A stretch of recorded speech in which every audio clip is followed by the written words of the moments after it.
오늘은 베드로 시리즈 네 번째입니다. 그곳에서 진짜 왕을 외쳐라 라는 제목으로 같이 말씀을 나누도록 하겠습니다. 사복음서에서 예수님의 질문 중에 가장 으뜸이고 핵심이라고 할 수 있는 질문이 있다면 바로 오늘 본문의 질문일 것 같습니다.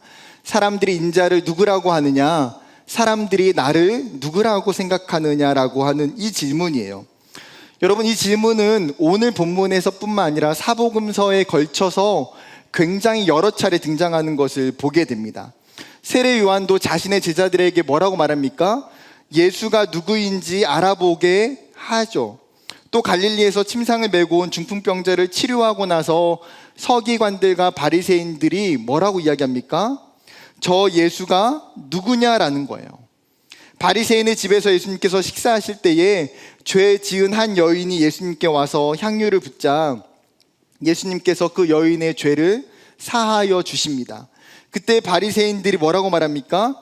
이 사람이 누구에게 죄를 사할 수 있느냐라고 반문하고 있어요. 여러분, 예수님의 이적과 기적의 그 현장마다 모든 사람들이 던질 수밖에 없었던 질문이 있었습니다. 그것은 무엇이냐면 예수가 누구냐는 거예요. 여러분, 이 질문은 어쩌면 기독교 역사상 종결되지 않는 반복적인 질문이 될 것 같습니다. 예수가 도대체 누구이고 예수가 무엇 때문에 이 땅에 내려왔는가라는 거죠. 이 자리에 있는 저와 여러분에게도 여러분 가장 중요한 신앙적 질문이 이것 아닐까요? 어쩌면 우리가 내 안에 믿음의 확신이 없는 이유는 이 질문에 대한 답을 찾지 못했고 경험하지 못했기 때문 아닐까요? 3년 전에 청년들과 함께 그 강남역에 있었던 방탈출 게임을 하러 간 적이 있었습니다. 태어나서 처음 해보는 방탈출 게임이었어요. 얼마나 그 기대함이 많았겠어요. 그때 갔던 청년들이 얼마나 잘하던지요. 제 역할은 그냥 열심히 뒤에서 구경하고 잘한다고 칭찬하는 게 저의 역할이었어요. 할 줄 모르니까. 그런데 우리가 이제 그 방탈출 게임이 이제 총 3개의 방을 풀어야 되는데 가장 처음 풀어야 될 문제를 풀지 못해가지고 계속해서 그 다음이 진행이 안 되는 거예요. 여러분, 보통 방탈출 게임에 찬스가 3번 있잖아요. 그러니까 처음 방에서 쓰는 게 너무 아까워서 버티다가 결국에는 전화를 걸어서 찬스를 썼어요. 찬스를 쓰고 나니까 우리가 가장 먼저 풀어야 될 첫 번째의 미션이 무엇인지를 그때서야 알았어요. 그리고 나서 그 첫 번째 미션을 풀고 나니까 나머지가 자연스럽게 다 풀리게 되는 거예요. 여러분, 우리의 신앙도 동일하게 어쩌면 가장 첫 번째 풀어야 될 신앙적인 질문이 있어요. 그런 면에서 여러분, 당시의 사람들이 예수님을 어떻게 보고 있습니까? 14절에 이렇게 이야기합니다. 이르되 더러는 세례 요한, 더러는 엘리야, 어떤 이는 에레미야나 선지자 중에 하나이다. 여러분, 사람들은 이 예수님을 보게 될 때에 예수님을 입체적으로 보지 못하고 예수님의 한 단면만 보고 있는 거예요. 여러분, 그들은 이 예수라는 사람이 하나님의 사명을 가지고 이 땅에 내려왔고 하나님의 뜻을 이루어 가고 있다는 것에 대해서는 거부하지 않아요. 그런데 그 예수를 뛰어난 한 명의 선지자 정도로밖에 보지 못한다는 거예요.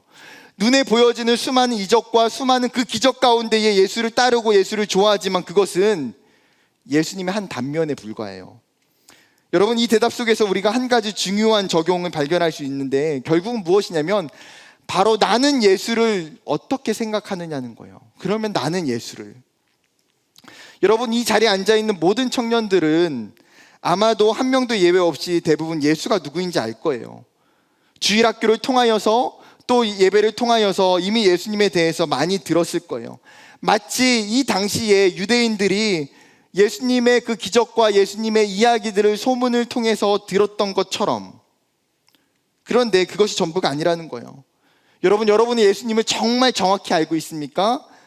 여러분, 우리도 예수님과 그 유대인들과 같이 어쩌면 표면적으로 예수님을 보고 알고 있는 것 아닐까요? 어쩌면 내가 원하는 모습으로 예수님을 기대하고 있는 것 아닐까요? 리스트로벨 목사님이 자신의 책 리스트로벨의 예수 그리스도라는 책에서 이렇게 이야기합니다. 성경을 통해서 자유주의자들은 자유주의자 예수를, 이신론자들은 이신론자 예수를, 낭만주의자들은 낭만주의자 예수를, 실존주의자들은 실존주의자 예수를, 해방신학자들은 계급투쟁의 선봉에 선 예수를 발견했다. 여러분, 즉 사람들은 똑같은 성경에서 예수의 정체성을 찾을 때에 자기의 선입관을 가지고 자기가 가지고 있는 가치를 중심적으로 자기가 보고 싶은 예수를 본다는 거예요. 여러분, 이 말은 어떻습니까? 나라는 사람도 예수를 볼 때 충분히 내가 원하는 모습의 예수, 내가 찾고자 하는 예수를 바라볼 수 있고, 그 예수가 성경이 이야기하고 있는 진짜 예수가 아닐 수 있다는 거예요. 그렇기 때문에 내가 예수를 잘 알고 있어, 내가 예수를 잘 믿고 있어 라고 이야기하는 그 교만함이 때로는 우리를 함정에 빠뜨릴 수도 있다는 거죠. 여러분, 그렇기 때문에 나의 가치와 편견, 이 세상적인 기준의 틀을 다 내려놔야 돼요. 내가 예수님 볼 때 어떤 교리적인 틀 안에서 보는 걸 내려놔야 돼요. 내가 원하는 모습으로 꾸미는 그 예수를 내려놔야 돼요. 그렇기 때문에 그렇기 위해서는 예수를 정확히 알고자 하는 영적 탐구와 노력이 필요하다는 거예요. 과연 예수가 어떤 분이시지? 성경에 나타나고 있는 예수를 뭐라고 이야기하고 있는지 끊임없이 이 질문 속에서 반복적으로 그 예수를 찾아가야 돼요. 그리고 내가 만난 예수, 내가 이해하고 있는 그 예수 그리스도가 성경이 이야기하고 있는 그 예수님과 일치하는지를 점검해 봐야 돼요. 그러면서 점진적으로 내가 만난 그 예수가, 내가 보고 있는 예수가 한 단면의 예수가 아니라 그 예수를 입체적으로 또 온전히 알 수 있는 저와 여러분이 되기를 간절히 원해요. 한 걸음 나아가서 여러분, 예수님이 이제 이 동일한 질문을 제자들에게 하고 있어요. 15절, 이르시되 너희는 나를 누구라 하느냐? 이제는 이스라엘 사람들, 유대인들이 아니라 내가 너희와 함께 할 때에 너희 제자들은 나를 어떻게 생각하느냐라고 예수님이 묻고 계시는 거예요. 여러분, 이때 적극성이 넘치는 베드로가 뭐라고 이야기합니까? 그 다음 16절입니다. 시몬 베드로가 대답하여 이르되 주는 그리스도시요 살아계신 하나님의 아들이시니이다. 여러분, 베드로는 지금 다른 사람들의 고백과 전혀 다른 대답을 하고 있어요. 많은 사람들이 오답을 이야기했다면 어쩌면 베드로는 가장 정답에 가까운 이야기를 하고 있는 것 같아요. 사람들이 보지 못하고 있는 진짜 예수 그리스도를 보고 있어요. 그러면 이 베드로의 고백과 이 베드로의 대답 속에서 예수님의 중요한 정체성의 두 가지를 생각해 볼 필요가 있는데, 여러분, 첫 번째 예수님의 정체성이 뭡니까? 그분은 그리스도라는 거예요. 그리스도. 예수는 그리스도다. 여러분, 그리스도라는 단어의 의미가 뭡니까? 기름 부음 받은 자를 그리스도라라고 이야기해요. 히브리어로는 메시아라는 단어이죠.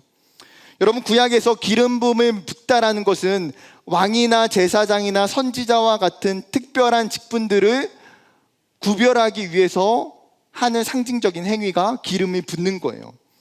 그렇다면 여러분, 예수님이 기름 부음을 받았습니까? 여러분, 예수님이 이 땅에 오셔서 왕과 제사장과 선지자로서의 사역을 위해서 오셨고 그 일들을 감당하셨지만, 여러분, AD 30년에 예수님은 표면적으로 그 어떠한 왕과 제사장과 선지자로서의 직분을 갖지 않으셨어요. 예수님 스스로도 자신에게 공생의 사역 동안 내가 메시아다, 내가 그리스도라라고 하는 이 호칭을 사용하기를 거부하셨어요. 왜요? 내가 만약에 그리스도다, 내가 만약에 메시아라고 이야기하면 그 이야기 때문에 로마로부터 충돌이 생기고 로마로부터 반란이 일으킬 것을 예수님이 아셨기 때문에 예수님이 이 호칭을 숨겨두셨어요. 그런데 오늘 베드로가 뭐라고 이야기합니까?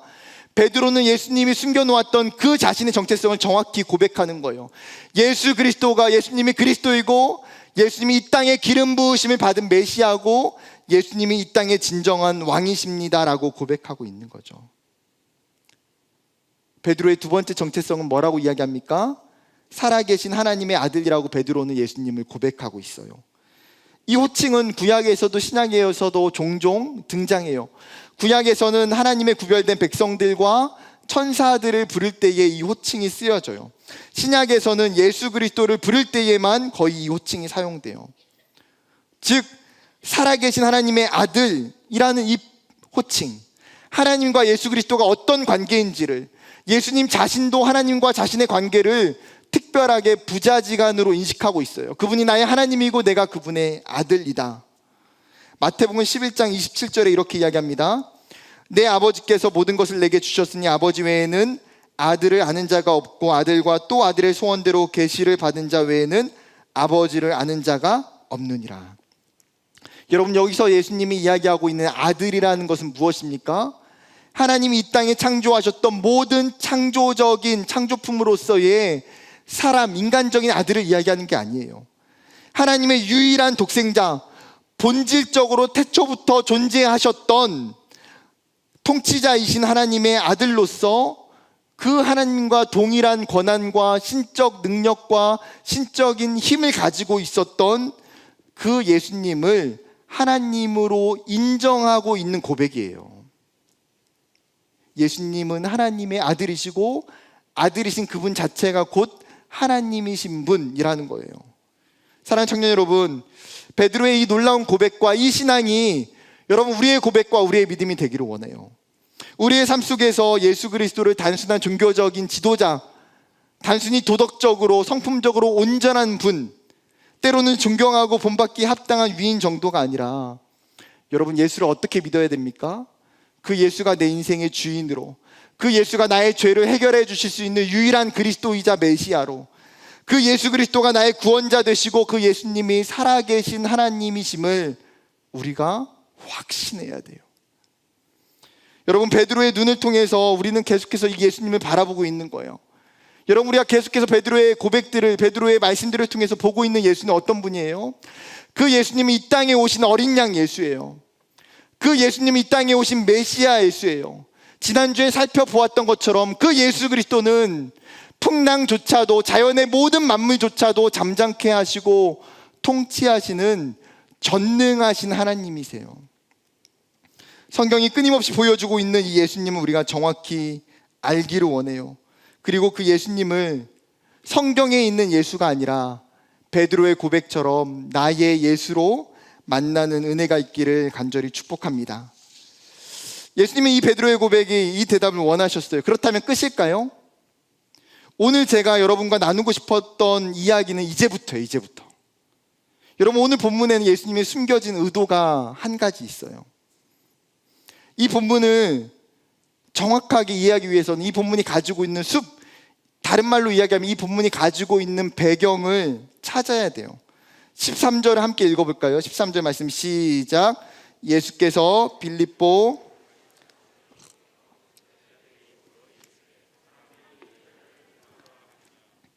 여러분, 마가와 누가도 이 내용을 똑같이 기록하고 있는데 이 13절의 내용이 생략되어 있어요. 그런데 마태는 이 본문의 해석의 단초가 되는 13절을 정확하게 집어넣었어요. 그러면 여러분, 13절을 천천히 생각해 보면 예수님께서 제자들과 함께 어디로 가셨어요? 가이사랴 빌립보라는 지방에 가셔서 도착하신 후에 제자들을 향해서 지금 이 질문을 하고 계신 거예요. 여러분, 그 이유는 뭘까요? 예수님이 제자들에게, 예수님이 수많은 사람들에게 교육하실 때에 예수님의 탁월한 교육 방법이 한 가지가 있었어요. 그것은 지리적인, 장소적인 부분을 예수님이 사용하신다라는 거예요. 예를 들어서 요한복음 2장에 예수님께서 성전이라는 장소를 사용하셔서 자신의 죽음과 자신의 부활을 가리키면서 이 성전을 헐라, 그럴 때에 내가 4일 만에 이 성전을 다시 일으키리라 말씀하세요. 그 성전은 무엇입니까? 자신의 육체를 결국에는 가리키시는 거예요. 요한복음 4장에서는 예수님이 일부러 제자들과 함께 사마리아 지역을 통과해서 가세요. 그리고 사마리아 수가라는 지역에 가서 한 여인을 만나세요. 그 여인과 대화하면서 예수님이 무엇을 사용하십니까? 사마리아 지역이라는 것과 우물이라고 하는 장소를 사용해서 그 여인과 대화를 나누고 계세요. 요한복음 5장에 보게 되면 예수님께서 38년 된 병자를 고치실 때에 은혜의 집이라고 하는 베데스다 연못이라는 장소를 사용하세요. 마태복음 5장에서는 예수님이 사람을 낚는 어부로 베드로를 부르실 때에 갈릴리 호수를 장소로 사용하고 계세요. 즉, 이런 지리적, 장소적 사용은 그 말씀의 효과와 말씀을 잘 교육하는 일에 상승시켜 준다는 거예요. 오늘 본문도 그러면 예수님이 의도적으로 지금 가이사랴 빌립보라는 장소를 사용하셔서 제자들에게 이 질문을 던지세요. 왜 그게 확신납니까? 예수님이 단 한 번도 성경에서 오늘 사건 외에는 가이사랴 빌립보에 가신 적이 한 번도 없기 때문이에요. 그러면 여러분, 가이사랴 빌립보가 어떤 곳입니까? 사진으로 보게 되는 것처럼 빨간색 점이 그려져 있는 위치, 이곳은 갈릴리 호수로부터 북쪽에서 40km 있는 최위에 있는 최북단에 위치해 있는 지역이에요. 과거에 이 지명의 이름은 원래 파네아스라고 하는 도시예요. 과거 이 땅은 바알을 섬기던 지역이었고 바알의 제단이 그곳에 있었어요. 그런데 이 지역이 시간이 지나서 그리스가 점령하고 나서 그곳에 자신들의 신이었던 판이라고 하는 신의 이름을 따서 그 지명을 파네아스라고 지명하게 돼요. 그리고 목양의 신인 판을 섬기는 파니온이라고 하는 거대한 이반 신전을 세웠습니다. 여러분, 위에 있는 사진은 그 파니온 신전이 있었던 원래의 장소예요. 그리고 그 밑에 그림은 과거에 파니온 신전이 있을 것을 그림으로 그려놓은 거예요. 여러분, 이 판이라고 하는 신은 그리스 신화에서 나오는 목축과 다신의 신으로 사람의 얼굴에 하체는 염소의 모습을 하고 있는 신이에요. 시간이 좀 더 지났어요. 이 지역을 로마가 점령하게 됩니다. 로마는 초대 황제였던 가이사 아구스토가 이 지역을 헤롯 대왕에게 통치하도록 허락해요. 그 후에 헤롯은 주전 19년에 이 가이사 아구스토를 위해서 이곳에 대리석 신전을 세우게 돼요. 가운데 있는 신전이에요. 헤롯의 뒤를 이어서 이곳은 그의 아들이었던 헤롯 빌립 2세가 통치하게 되는데, 헤롯 빌립 2세는 황제에게 경의를 표하기 위해서 이 도시를 더욱 크게 확장한 후에 이 지역을 가이사 빌립보라고, 가이사의 이름과 자신의 이름을 합쳐서 가이사랴 빌립보라고 개명하게 됩니다. 즉, 여러분, 예수님이 제자들을 데려오신 이곳은 세속 황제를 경외하기 위해서 세워진 도시고, 어떤 도시들보다도 화려하고 잘 정비되어 있는 계획 도시예요.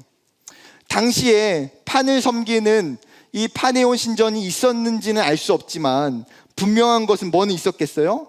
가이사 아구스토를 섬기는 황제의 신전이 있었던 것은 분명해요. 그렇다면 여러분, 예수님이 이 멋지고 화려한 가이사랴 빌립보에 왜 오셨을까요?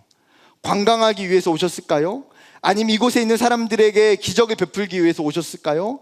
이곳에 있는 사람들을 고치시기 위해서 오셨을까요? 아니요, 성경에 그런 이야기를 하나도 기록해 놓고 있지 않아요.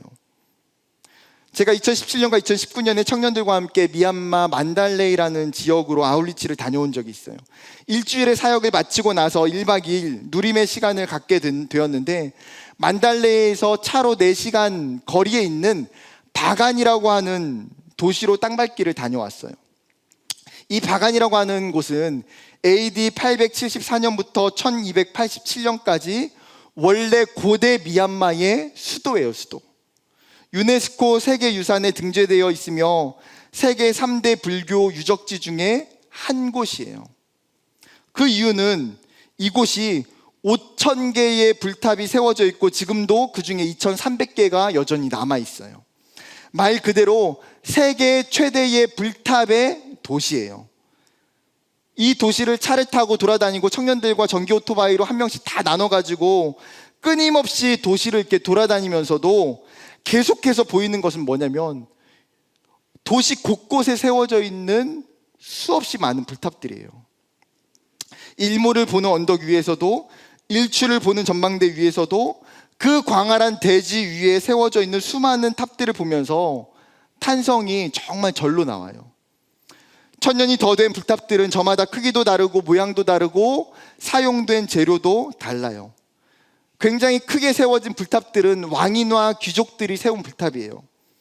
상대적으로 작은 불탑들은 평민들이, 힘이 없는 사람들이, 약한 사람들이 자신들의 돈과 자신들의 힘을 들여서 세운 불탑들도 굉장히 많아요. 여러분, 바간이라고 하는 이 도시 자체가 가지고 있는 메시지가 있어요. 뭘까요? 불교가 이 세상의 중심이고 최고라는 거예요. 부처의 가르침, 그리고 스스로의 선행과 노력을 통해서 인간이 열반에 이를 수 있고 다음 생에 더 나은 삶을 살 수 있다라는 거예요. 여러분, 이 거짓된 메시지가 이 도시를 살고 있었던 그 당시의 미얀마 사람들에게는 끊임없이 울려 퍼졌어요. 그렇기 때문에 그들은 너도 나도 할 것 없이 자신의 시간과 자신의 물질을 들여서 탑을 세우는 데에 온 힘을 다 쏟아부었어요. 여러분, 그렇다면 가이사랴 빌립보는 어떻습니까?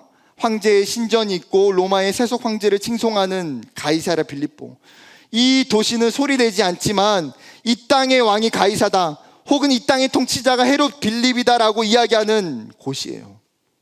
여러분, 로마는 우리가 아는 것처럼 철저하게 황제를 신적 존재로 숭배의 대상으로 만든 나라예요. 예수님은 그곳에 지금 자신의 제자들을 세워놓았어요. 세상의 왕이 통치하는 그 중심에서 예수님이 제자들에게 하고 있는 질문이 뭐예요? 예수님이 베드로를 통해서 듣고자 하시는 고백이 무엇입니까? 예수가 이 세상의 왕이신 것을 선포하기를 원하시는 거예요. 이 세상의 진정한 메시아가 예수 그리스도 한 분이심을 제자들을 통해서 가르쳐 주시기 위해서 이곳에 데려오신 거예요. 여러분, 마태복음 16장은 제자들뿐만 아니라 이 땅을 살아가고 있는 우리에게 너무나 중요한 말씀이에요. 우리가 살아가는 이 세상은 어쩌면 예수님의 당시보다도 더 세속적인 왕들이 통치하는 곳 아닙니까? 물질이 이 땅의 왕이고, 권력이 이 땅의 왕이고, 문화가, 우상이, 쾌락이, 때로는 좋은 대학과 좋은 직장이 이 시대의 왕이 되어 있어요. 우리가 살아가고 있는 캠퍼스, 우리가 살고 있는 직장과 가정, 심지어 교회조차도 어쩌면 우리의 눈에 보이지 않는 이 세속적인 왕들의 통치 아래에서 우리가 있는 것 아닙니까? 여러분, 저는 예수님이 지금 이 시간에 우리의 삶에 찾아오신다면 그 예수님께서 우리의 손을 잡고 어쩌면 우리가 다니고 있는 그 캠퍼스 안으로 들어가시지 않을까요? 어쩌면 우리가 다니고 있는 그 직장 안으로 들어가시지 않을까요? 어쩌면 우리가 살고 있는 그 가정 안으로 예수님이 들어오시지 않을까요? 그러면서 예수님이 질문하시는 게 뭘까요? 사랑하는 내 아들아, 사랑하는 내 딸아, 너는 나를 누구라 하느냐? 너는 나를 누구라 하느냐? 여러분, 이 질문은 단순히 예수님이 우리의 믿음의 유무를 물으시는 게 아니에요. 우리의 신앙이 있는지 없는지를 확인하기 위해서 물으시는 질문이 아니에요. 이 질문 자체가 우리의 삶 전체를 향하여 예수님이 지금 던지고 계시는 질문이에요. 여러분, 그리스도인들의 약점이 무엇입니까? 우리에게 가장 어려운 문제가 뭐예요? 어쩌면 세상 속에서 무기력하고 세상 속에서 신앙으로 믿음으로 살지 못하는 모습 아닙니까? 세상 속에서 우리의 신앙이 끊임없이 패배하며 살아가는 그 모습 아닌가요? 어쩌면 믿음은 하나님의 나라의 그 전 영역에서 동시다발적으로 동일한 수준에 나타나야 돼요. 그런데 우리의 신앙은 교회라는 한 영역에 치우쳐져 나타날 때가 너무 많아요. 세상이라고 하는 더 큰 하나님 나라에서는 우리의 신앙적 행보가 이어지기가 어려울 때가 얼마나 많은지요.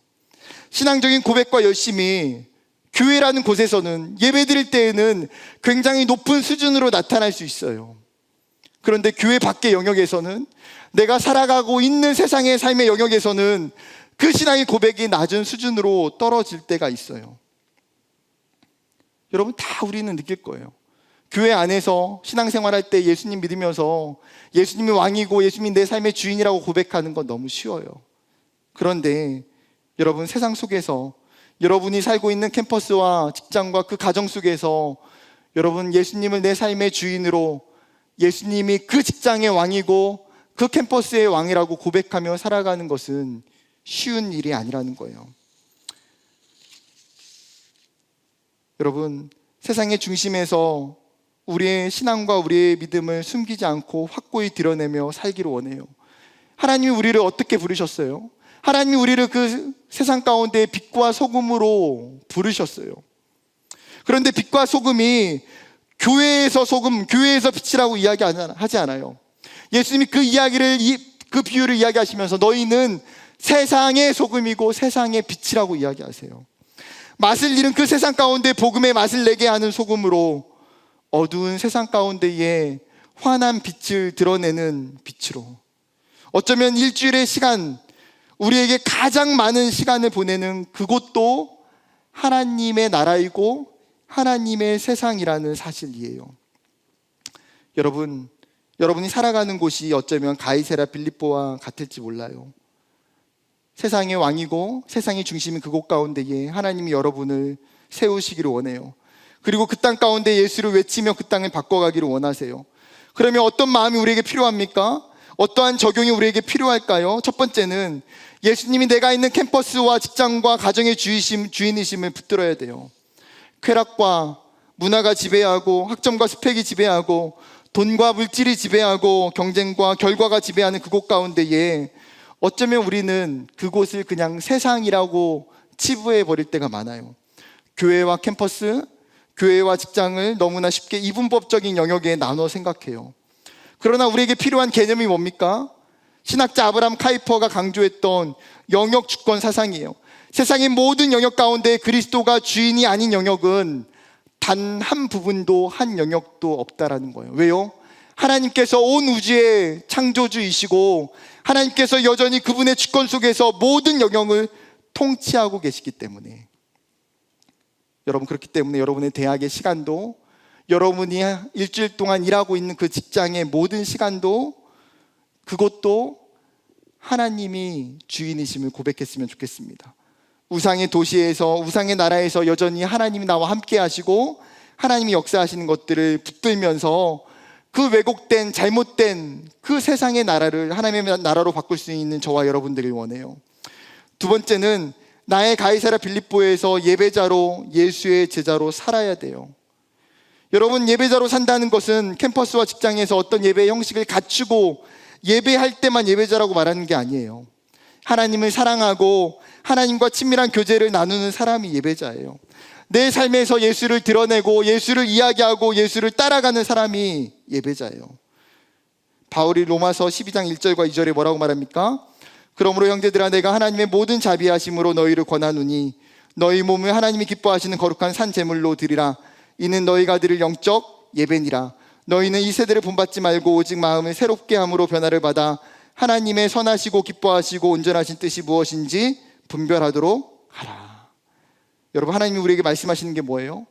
너의 삶이 하나님의 앞에 드려질 거룩한 산 제물이라는 거예요. 여러분, 일주일 동안 살면서 세상에서 하나님을 잊어버리고 살다가, 하나님과 무관하게 살다가 주일날 교회에 오는 것이 아니라, 여러분, 장소와 예배의 형태가 다를지라도 하나님, 내가 서 있는 그 캠퍼스에서, 내가 살아가고 있는 그 직장 가운데에 내가 하나님을 만나고 하나님을 예배하고 그곳 가운데 내가 하나님을 찬양하고 기도하고 말씀 보는 그 시간들로 살아내기를 원하신다라는 거예요. 여러분, 하나님이 여러분의 삶의 일상에서 동행하세요. 하나님이 여러분의 가이사랴 빌립보에서 함께 하세요. 왜냐하면 그 땅도 하나님이 주인 되시고 복음은 어디서나 능력이 있기 때문이에요. 말씀을 마무리하려고 합니다. 여러분이 살아야 될 곳은 분명히 가이사랴 빌립보예요. 예수님이 그 제자들을 그곳 가운데 데리고 가서 물으셨던 것처럼 여러분의 삶의 자리에서 예수님이 여러분을 그곳 가운데 세우시고 질문하실 거예요. 너희는 나를 정말 누구라고 하느냐?